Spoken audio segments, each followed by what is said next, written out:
Hi there, how's it going? Andrew here with another tutorial, and this video we're going to talk about painting landscapes. In particular, how to create that three-dimensional depth and sense of space within a scene. It all has to do with carefully measuring your tones and colors, and by having a few little tricks up your sleeve, you'll be able to create some dynamic landscapes full of atmosphere. Let's get started.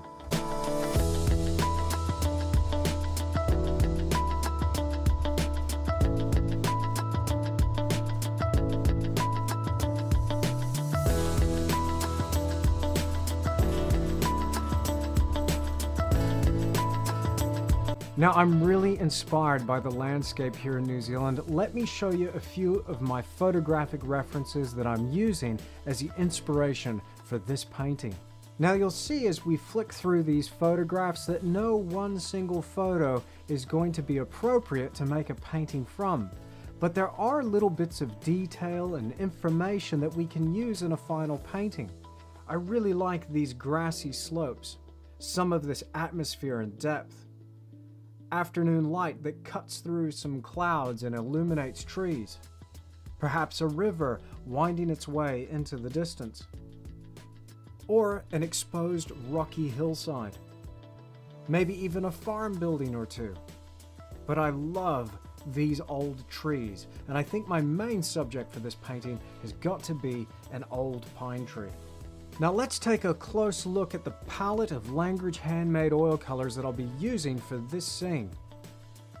Here on my palette I have titanium white, burnt umber, burnt sienna, yellow oxide, cadmium yellow, cadmium red, quinacridone magenta, ultramarine blue, cobalt teal, and phthalo green.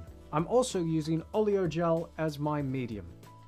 Now throughout this demonstration I'm going to be changing up my brushes a little bit, but the three main brushes, and perhaps my favorite that I've been painting with, are these. I have a Dagger number 2 bristle brush, as well as a trimmed fan brush that has allowed me to create some grassy textures. And this little brush here, which is a trimmed number 0 synthetic round. That will allow me to create some really fine lines and some grass details in the later part of this demonstration. Now that's enough talking, let's get painting. I'm working on a homemade Belgian linen panel that's about 12 by 14 inches. The base has been colored with burnt sienna, and I've rubbed this back a little bit to reveal some of that linen texture. Now I'm working directly on this surface with oleo gel and a little bit of Langridge burnt umber. This will form some nice dark lines and form a guide for my composition. I'm drawing all of this pretty much freehand and referring to that photographic reference that we talked about earlier. Once I have the major lines in my composition, after about 10 to 20 minutes here, I can then go about marking in some of my zones of color. I'm going to begin with whatever's furthest away and work my way forward towards the foreground. My sky goes in pretty quickly, and I'm using a number 4 bristle filbert brush. I want a little bit of drama here in the sky, and so I'm going to deepen the tone of some of these clouds with ultramarine blue, burnt umber, and a touch of cobalt teal, and just a little bit of quinacridone magenta.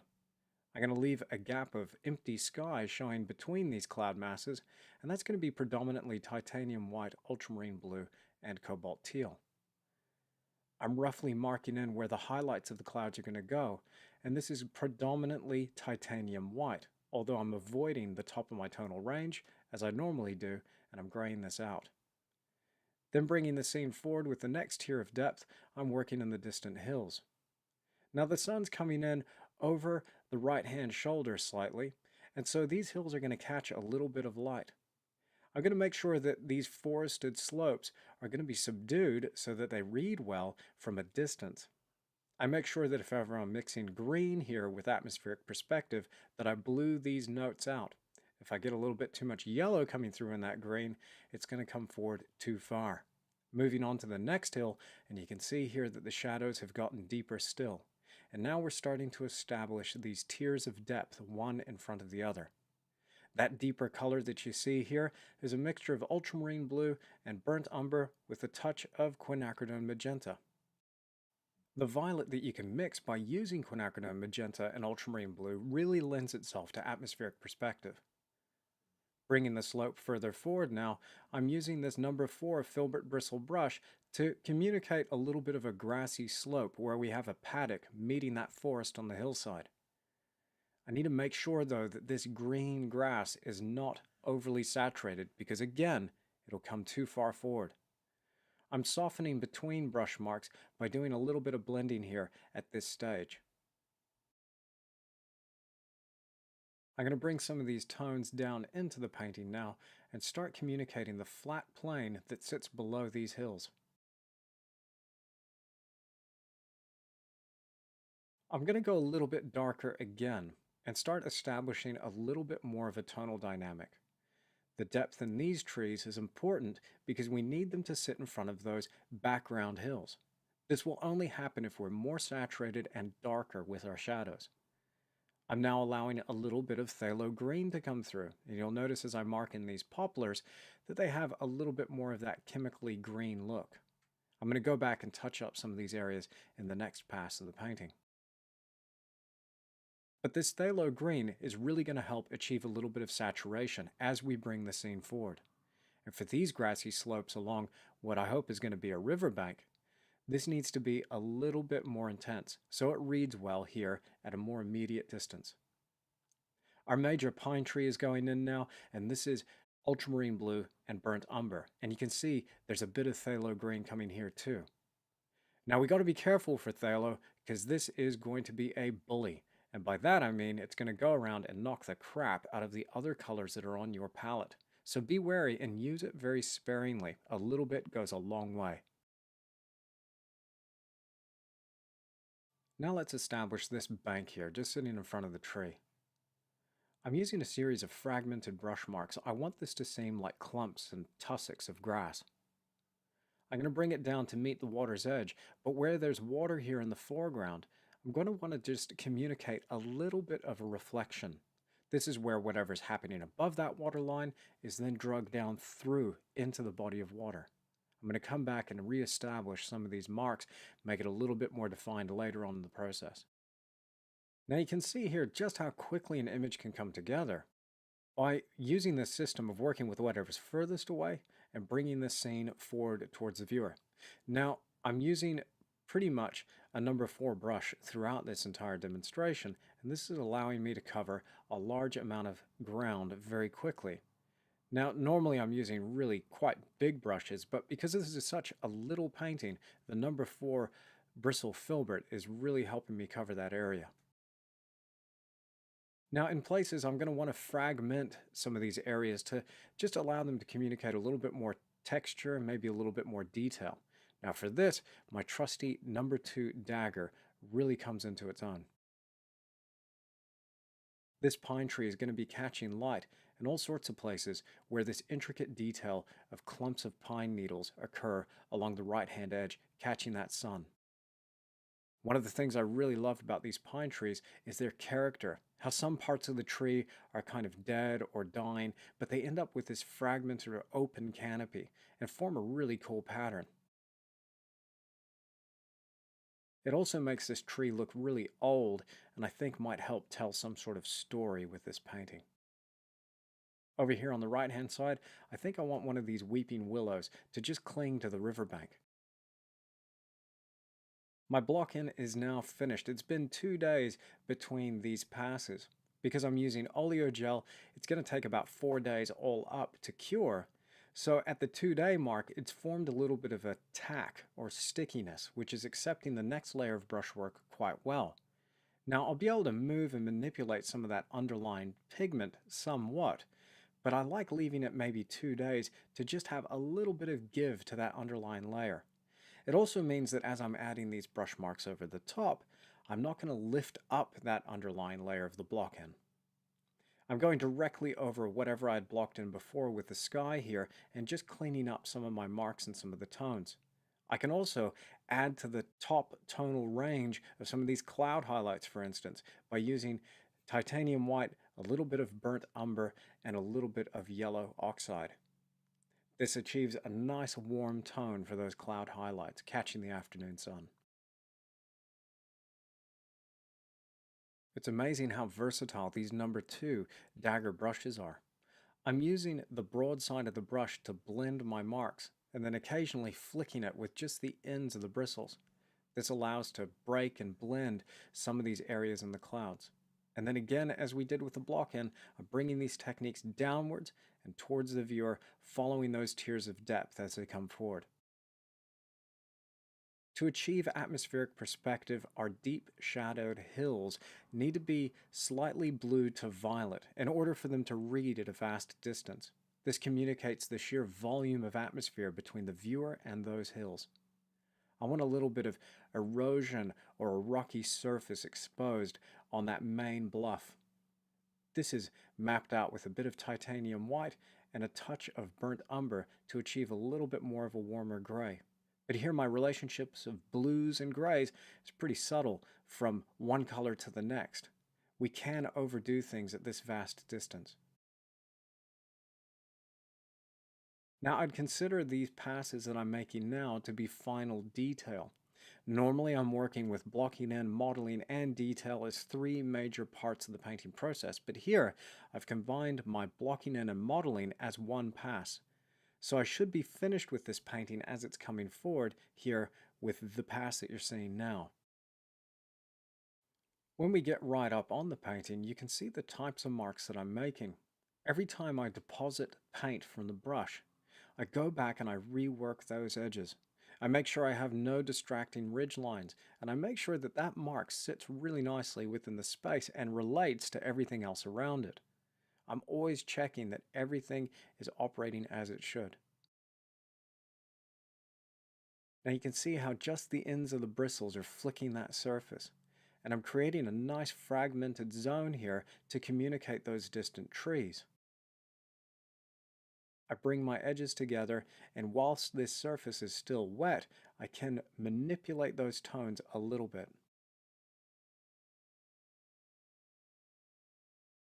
I leave gaps between my brush marks in case I want to go back in there and deposit paint between those marks. Here I'm using that technique to just change the tone and the hue just slightly and have a little bit more cobalt teal coming through in and amongst the ultramarine blue and quinacridone magenta. I've left a gap between those distant hills to achieve a little bit of a highlight, which I'm adding now. I found that a little bit too much yellow was coming through in my highlight from before, and I needed to blue this out. So again, cobalt teal can help me achieve a really nice blue-green. This is going to help these hills register at more of a distance away from the viewer. With some minor adjustments, this section is just about finished. Now pay no attention to the horses that you see here in the midground. They aren't going to make it. I'm sorry. We're just going to have to imagine some horses up there on those grassy slopes, just at the edge of the forest. Again, I'm able to work in some of that color that's underlined to just communicate some of these pastoral colors here meeting the hillside. I want a little bit more softness in this zone. And one of the things I really like about this scene is that contrast of textures. If I avoid going too dark with my shadows, then this area too will recede into space nicely. Having plenty of wet paint out means that I can blend one area in with another, and this is just helping soften this area overall, and also helping to push it back into the painting.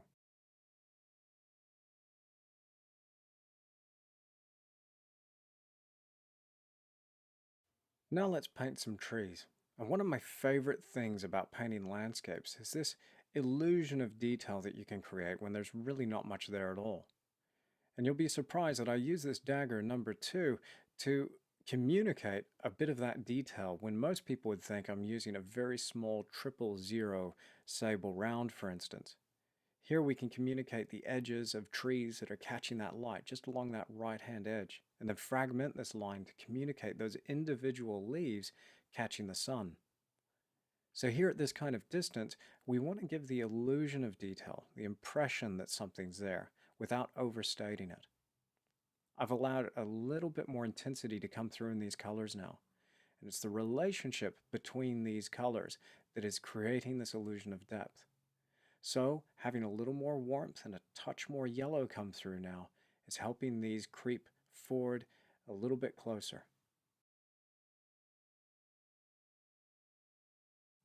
As an artist, you can do just about anything. You can even make grass eat horses. Now, I must admit, I didn't do a compositional sketch or a study before I did this little painting. So one of the things that I discovered through the modeling stage is that the horses were a little bit too much. It became a little bit confusing because I wanted more attention to be given to the tree and that little cabin in the distance rather than on these animals in the foreground. So there's only so many focal points that we can focus on within any given painting that if we put too much in, it can really water down the overall message.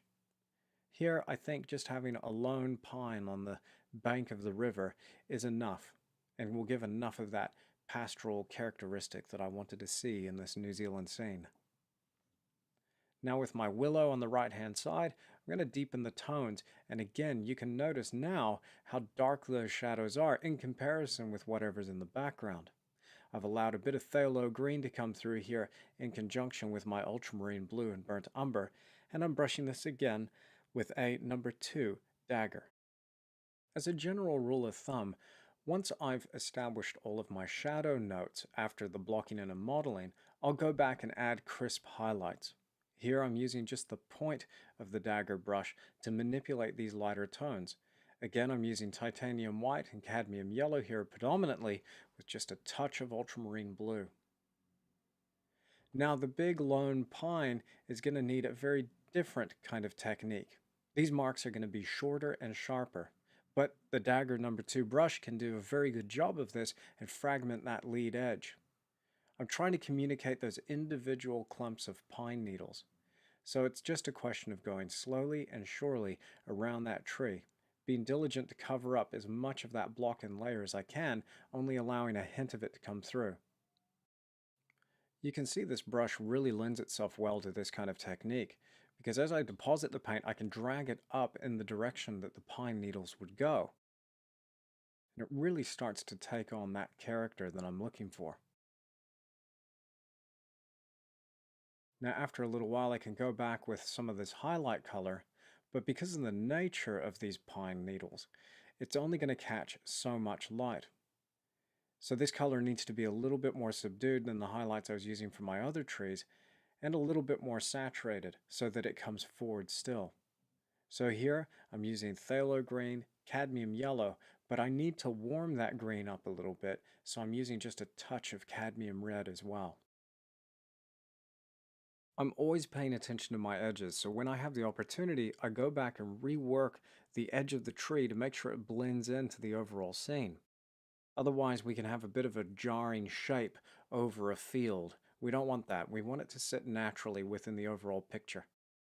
Now with a very fine synthetic round brush, I'm going to just kick in a few highlights where these exposed branches in the trunk are going to be catching the sun.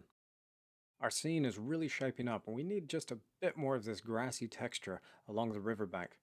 I'm using 2 different brushes for this.